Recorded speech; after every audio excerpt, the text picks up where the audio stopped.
Hi everyone, welcome back. As the title suggests, I wanted to do a review video for you today on this Lancome Photogenic Lumessence. I'm about that way through, so I'd say since the bottle tapers outwards, probably about nearly half the way through. Now I didn't purchase this with my own money, and that's one of the reasons why it puts me off reviewing it, because if I do get given something as a gift and I don't like it, I don't like to talk about it because I just feel really bad saying negative things about something that's a gift.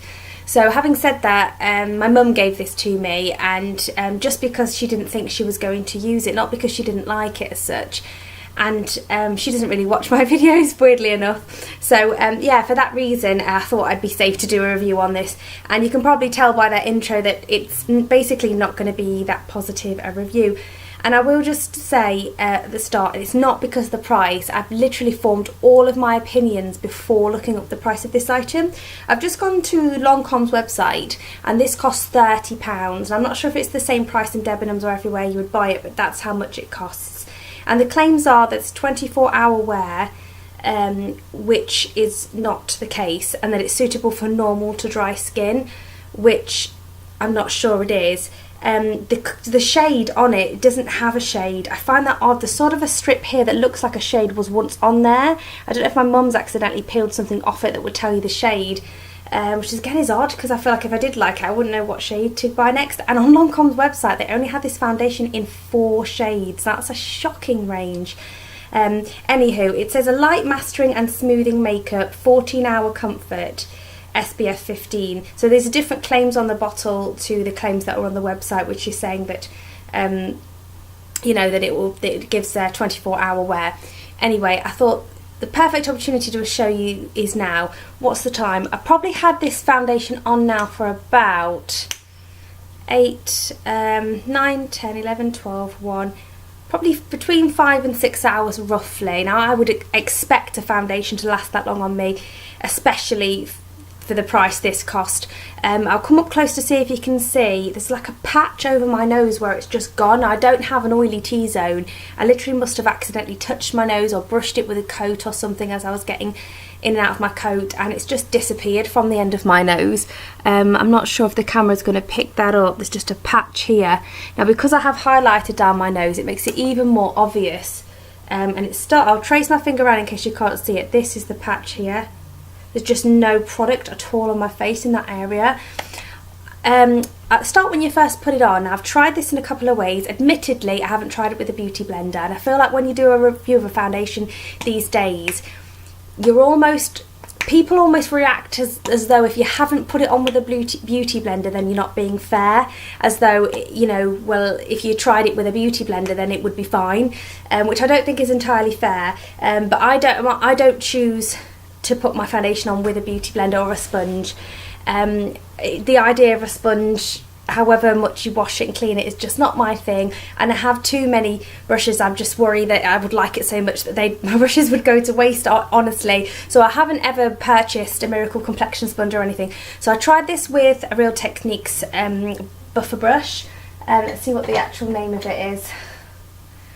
Buffing brush. I've tried it with a Zoeva 104 buffer, and I've also tried it with my fingers, and a flat brush as well. I've tried it with several style flat foundation brushes as well.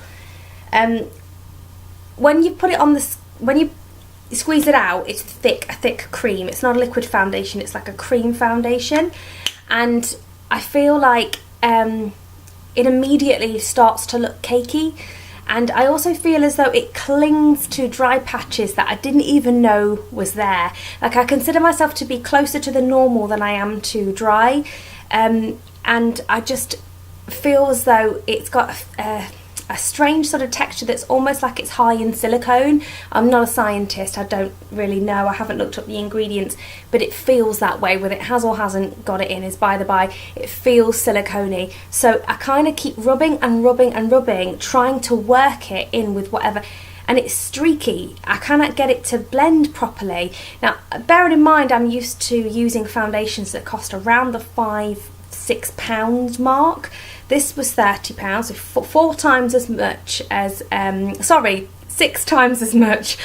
I work in banking, it's disgusting. Yeah, 6 times as much as a foundation I would usually purchase and use on a daily basis, and I don't like it anywhere near as much. So yeah, I'm really not impressed with this. It's certainly not one I would recommend. I'm not quite sure what type of skin type could wear this foundation, or what sort of application would work. The only application I can imagine might work is, like I say, a beauty blender, because that's the only thing I haven't tried it with. I found it has a strange texture around here, on my nose, around here, and here, and I can that is where I'm drier than the rest of my face, so I can only imagine it is dryness. But it doesn't just pick up on the dryness, it emphasises it really big style. It's not flattering at all. I didn't find that it necessarily, I don't think it oxidised on my skin, but I have a suspicion that this is the lightest shade it comes in, because that's what my mum probably would have got, and yet I have to add lightening fluid to it to make it light enough. But I think it's obvious that it's not a good shade range by the fact that there's 4 shades, so that doesn't really need pointing out.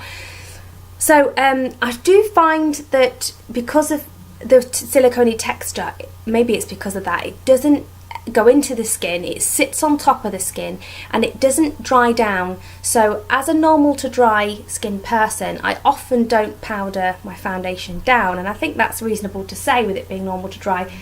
This one doesn't feel moisturising, but yet it doesn't necessarily feel tacky like a glycerin tacky. It just feels silicone-y, like it's a layer of something slippy. So if you were going to touch your face, much like what's happened to my nose here, that it basically is just going to come straight off your face. But the finish of it is a natural finish. It's not like a dewy finish. So anyway, I've tried several different powders with it. Rimmel Stay Matte, I've tried Ben Nye Cameo powder, and another one from MUA. I tried that powder as well. So I've tried powdering it down. I find that it does look better when you powder it down, but it doesn't help with the cakey look, because it looks cakey to begin with before you even powder it. You can certainly tell you've got foundation on your face, which isn't really the look I tend to go for. In regards to settling into my smile lines, it does settle. It settles less when I don't powder it, which is strange, but when I powder it, no matter what powder I use, it does tend to settle in the fine lines of your face. In my case, they're the smile lines here. But I find with other foundations, if it settles throughout the day, I can just go like that with my fingers and it smooths it out, whether I've powdered or not. With this you can't. The second you touch it, the foundation just comes off your face. So it's really not practical. I really don't know. Maybe it photographs well. I haven't really tested that. It's not something, I don't go around photographing myself every day. It's not something really that's going to appeal to me as a test criteria. So I haven't tested it for photography. However, having said that, if you were going to do a photo shoot, you were going to be having pictures taken for 2 hours, that's probably the only time this is going to work, because like I say, as soon as you actually go about your daily business or have any length of time with this on your face, it's just going to come off, from what I've experienced. Yeah, so I think I probably covered everything I want to say about this. If it was £5, I still wouldn't be recommending it. Having said that, this is a ridiculous amount of money to pay for a product that performs and behaves in this way. So if you decided to watch this video, mum, that'd be weird because you never watch my videos. If you just happen to watch a video and it was this one, then I apologise, and I promise I'm going to still make every effort to use it up. Having said that, I wouldn't purchase it again, and I wouldn't recommend to anyone that they purchase it. So that's my thoughts, opinions and review on the Lancome Photogenic Lumessence foundation. And if you do wish to have a long wearing foundation for normal to dry skin, then I highly recommend, for example, Rimmel's 25 Hour. That's a great foundation for that skin type.